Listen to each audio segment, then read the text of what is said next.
দর্শন সম্বন্ধে কিছু প্রাথমিক ধারণা আমি দিতে চাইছি, যেটা তোমাদের সিলেবাসের মধ্যেই রয়েছে ফার্স্ট সেমিস্টারে। তো দর্শন এই শব্দটি আমরা প্রথমে যদি উৎপত্তি করি এইভাবেই আসছে। দেখো, দর্শন ত্রিশ ধাতু থেকে লুট। লুট হচ্ছে একটা প্রত্যয়, লুট প্রত্যয় করে দর্শন শব্দটি নিষ্পন্ন হয়েছে। এই দর্শন এই কথাটি থেকে আমরা যে অর্থটা পাচ্ছি মূলত চারটি অর্থ। একটা অবলোকন করা, দেখা, প্রত্যক্ষ করা আর হচ্ছে উপলব্ধি করা। কিন্তু এই লুট প্রত্যয় দুটো বিশেষ অর্থে ব্যবহার করা হয়। মানে একটা হচ্ছে ভাববাচ্য হলে তার একরকম অর্থ, আর একটা হচ্ছে করণ বাচ্য যদি হয় সেখানে আরেক প্রকার অর্থ। তাহলে একটা ভাববাচ্য আর একটা কি করণ বাচ্য। তাহলে ভাববাচ্যে আমরা যে দর্শন কথাটার অর্থ পেয়েছিলাম দ্বিধাতু থেকে, যে সাধারণ যে চারটি অর্থ, সেই চারটি অর্থ কিন্তু ভাববাচ্যের ক্ষেত্রেও আমরা দেখতে পাচ্ছি। কিরকম পাচ্ছি না, ভাববাচ্য হলে কেবল অবলোকন, সাক্ষাৎকার, প্রত্যক্ষীকরণ আর উপলব্ধি বোঝাচ্ছে। আর যখন করণ বাচ্য হচ্ছে, যে করণের বা সাধনের দ্বারা দেখা যাচ্ছে বা দেখা যায়, এটা আমরা বলতে পারি, কিংবা যে সাধনের দ্বারা সাক্ষাৎকার করা যায় বা যে সাধনের দ্বারা উপলব্ধি করা যায়। তাহলে আমরা এইভাবেই দৃশ ধাতু লুট প্রত্যয়ে দুটো ভাবে কিন্তু একদিকে ভাববাচ্য এবং একদিকে করণ বাচ্যে দুটো পৃথক ভাবে আমরা অর্থগুলো পেয়ে গেলাম। এবার দেখো, তাহলে আমরা যদি আমরা একটা ছোট্ট করে সংজ্ঞা হিসেবে সাজাই, তাহলে আমরা এইভাবেই বলতে পারি যে শাস্ত্রের দ্বারা যথার্থ জ্ঞান কিংবা যথার্থ তত্ত্ব লাভ করা যায় তাকেই আমরা দর্শন বলতে পারি। সংস্কৃতে আমরা এভাবেও বলতে পারি, দৃশ্যতে যথার্থ তত্ত্বম অনেন ইতি দর্শনম। বোঝা যাচ্ছে কথাগুলো? তাহলে আমরা যদি আরেকটু গভীরে যাই তখন দেখতে পাবো এই দর্শন কথাটার যে অর্থ, মানে পরমাত্মার সাক্ষাৎকারই হচ্ছে যথার্থ জ্ঞান। তাহলে এই পরমাত্মা মানে যে সাধনের দ্বারা বা যে শাস্ত্র অবতারের দ্বারা আমরা কি না, সেই শাস্ত্রের দয়ায়, শাস্ত্রের কৃপায় আমরা দর্শন লাভ করছি, তাকেও আমরা দর্শন বলতে পারি। ঠিক আছে? এরপরে আমরা চলে আসছি, তাহলে উপনিষদে আমরা একটা খুব সুন্দর বাক্য পাই, আত্মা বা পরে দ্রষ্টব্য। আত্মাকে দর্শন করতেই হবে। তাহলে আত্মাকে দেখা যায়, শ্রোতব্য, মন্তব্য, নীতি ধ্যাসিত। তাহলে প্রথমে যে কথাটি বললাম যে আত্মা বা অরে দ্রষ্টব্য, অর্থাৎ আত্মাকেই দেখা যায়। কিভাবে? মানে যে বাক্যে পরমাত্মার দর্শন বা সাক্ষাৎকার করা যায় তাকেই আমরা দর্শন হিসাবে গ্রহণ করছি। তাহলে আমরা দর্শন কথাটি এইভাবেও এক প্রকার স্বাভাবিকভাবে একটা উত্তর পাচ্ছি। আবার একটু যদি গভীরে যাই, এই পরমাত্মা দর্শনের কাছে আমরা কিন্তু পৌঁছে গেলাম। প্রাচীন ভারতীয় যে দার্শনিক সম্প্রদায় আমাদের ছিল, সেই সম্প্রদায়ের সাথে যেটা মানে যে ভাবনাটা ছিল, সেই ভাবনার সাথে স্বাধীন এবং আনুকরণিক কিছু মানুষের ভাবনার পরিবর্তনের সাথে সাথে এই দার্শনিক চিন্তা ভাবনারও কিছুটা পরিবর্তন ঘটল। তখন কিন্তু যে দর্শনটার আবির্ভাব ঘটল, মানে ভারতীয় এই দর্শন 9টি ভাবে বিভক্ত হয়ে গেল। কিন্তু এই যে 9টি ভাগে যে বিভক্ত হলো সেখানে মূলত দুটি ভাগ ছিল, একটা আস্তিক সম্প্রদায় আর একটা হচ্ছে নাস্তিক সম্প্রদায়। তাহলে দার্শনিক যে চিন্তা ভাবনা এটা কিন্তু মানুষের একটা স্বভাব সিদ্ধ ধর্ম। দেখো বিভিন্ন চিন্তা ভাবনা থেকে এক এক প্রকার দর্শন শাস্ত্রের উদ্ভব হচ্ছে। তাহলে এই যে স্বাভাবিক চিন্তা ভাবনা, সেই চিন্তা ভাবনা যে পরিদৃশ্যমান জগৎ, এই জগতের সাথে নিজের যেটা অস্তিত্বানুভব, তার সঙ্গে আমার কি সম্বন্ধ, সেই সম্বন্ধের সাথে আমাদের দৈহিক এবং মানসিক যে কার্যকারিতা, এগুলো সব কিন্তু রিলেটেড ছিল।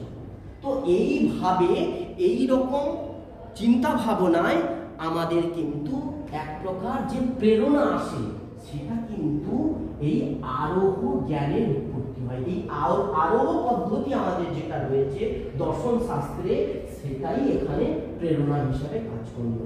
আর একটা অবরোহ পদ্ধতি, যেটা আমি একটু আগে পরমাত্মা দর্শনের কথা বললাম, সেই দর্শন কিন্তু সেখানে স্বসুখানুভূতি, সেই অবরোহ চিৎবিজ্ঞানের মধ্যে সেটা কিন্তু রয়েছে। যেটা বৈদিক চিৎবিজ্ঞান আমি বলছি, বেদ থেকে যে দর্শনগুলো আমরা যে বিভিন্ন ভাবে পাচ্ছি, সেটাও কিন্তু এখানে রয়েছে। তো এইভাবে আমরা যে তত্ত্বের অনুসন্ধান, সেই তত্ত্ব আমরা উপনিষদেও পাচ্ছি এবং বিভিন্ন ভাবে আমরা কিন্তু নাস্তিক এবং আস্তিক হিসাবে আমরা পেলাম। বেদ নিন্দুক যারা বেদকে স্বীকার করে না, আমরা আস্তিক কিংবা নাস্তিক অর্থে দুটো এক ধরনের আমাদের চিন্তা ভাবনা আছে। কেউ বলে যারা ঈশ্বরে বিশ্বাস করে তাদেরকে আস্তিক বলে না। এইখানে একটা দর্শন শাস্ত্রের টেকনিক্যাল টার্ম আছে, সেটা দর্শন শাস্ত্র মতে কিন্তু বলা হচ্ছে আস্তিক যারা বেদকে স্বীকার করে, মানে বেদের প্রামাণ্য বিশ্বাসী যারা, তাদেরকে আস্তিক বলা হচ্ছে। আর যারা বেদের প্রামাণ্যে বিশ্বাস করে না, তাদেরকেই বলা হচ্ছে নাস্তিক দর্শন। আমাদের একটি খুব সুন্দর তালিকা রয়েছে, গৌতমস্য কনাদস্য কপিলস্য পতঞ্জলে ব্যাসস্য জৈমিনেশ চাপি দর্শনানি সরেবহি। এই 6টা হচ্ছে আস্তিক দর্শন। কোনগুলো? গৌতমের হচ্ছে সাংখ্য, কনাদের হচ্ছে বৈশেষিক দর্শন, কপিলের হচ্ছে সাংখ্য দর্শন, পতঞ্জলির হচ্ছে যোগ দর্শন, আর পূর্ব মীমাংসা হচ্ছে জৈমিনী, আর উত্তর মীমাংসা বা বেদান্ত হচ্ছে কনাদ না ব্যাসদেব। মহর্ষি বেদব্যাসের হচ্ছে উত্তর মীমাংসা বা বেদান্ত। উত্তর মীমাংসা কথার অর্থ হচ্ছে বিচার, যেটা পরে, উত্তর মানে পরে, সেটা হচ্ছে বেদান্ত। বেদান্ত একটা দর্শন। তো কিরকম দর্শন? এই দর্শনের মধ্যে অনেকগুলো স্কুলস আছে, অনেকগুলো ভাগ আছে। কারণ এই বেদান্ত দর্শন, বেদান্ত কাকে বলে? মানে একটা শব্দ শুনেছিলে, একখানে জ্ঞান ভাগের যেটা শেষ ভাগ, একটা কর্মকাণ্ড, একটা জ্ঞান কাণ্ড। বেদ কাকে বলছে না? বেদ বলছে মন্ত্র ব্রাহ্মণায়ন বেদ নামধেয়, মন্ত্র ব্রাহ্মণাত্মক শব্দ রাশি বেদ। তাহলে এই মন্ত্র আর ব্রাহ্মণ নিয়ে হচ্ছে বেদ, কিন্তু এটা এই ব্রাহ্মণেরই অংশ হচ্ছে, যেটা জ্ঞান কাণ্ডের অংশ, আরণ্যক এবং উপনিষদ। এই উপনিষদকেই আমরা বেদান্ত বলছি। কেন না এটা বেদের শেষে আছে। এখানে একটি অন্ত শব্দের খুব সুন্দর তাৎপর্য আছে। অন্ত অর্থে আমরা বুঝি কি? শেষ। একদিকে বেদের শেষ বলে একে আমরা বেদান্ত বলছি। যেমন আমি একটা উদাহরণ দিই, পাখিটি বনান্তে প্রবেশ করলো, বনান্তে মানে গভীর বনে প্রবেশ করলো। তাহলে যে গভীর অরণ্যে, তাহলে অন্ত শব্দের তাৎপর্য হচ্ছে নিগূঢ়তম জ্ঞান, গভীরতম জ্ঞান যে শাস্ত্রে আছে, তাকেই আমি বলছি বেদান্ত। তাহলে বেদান্ত যেমন বেদের শেষ ভাগ, আবার একদিকে গভীরতম জ্ঞান যেখানে থাকে, তাকেই আমি বেদান্ত বলছি। তাহলে এই বেদান্ত একটা দর্শন একদিকে, আবার বেদের শেষ ভাগ হিসাবে সেখানে উল্লেখ করা হচ্ছে। এই বেদান্ত দর্শনকেও আমরা উপনিষদ বলছি। এই উপনিষদ, কারণ বেদান্ত কাকে বলে না বেদান্ত নাম উপনিষদ প্রমাণম তৎ উপকারিণী শারীরক সূত্রাদিনী চ। বেদান্ত বলতে বোঝাচ্ছে উপনিষদই যা প্রমাণ, তৎ উপকারিণী শারীরক সূত্রাদিনী চ, এবং শারীরক সূত্রাদি এই আদি শব্দের দ্বারা এখানে যে তিনটা প্রস্থান আছে সেই প্রস্থানগুলোকে এখানে সংযোগ করা হয়েছে। যেমন টোটাল আমাদের তিনটা প্রস্থান পাই, শ্রুতি, স্মৃতি, তর্ক বা ন্যায় প্রস্থান।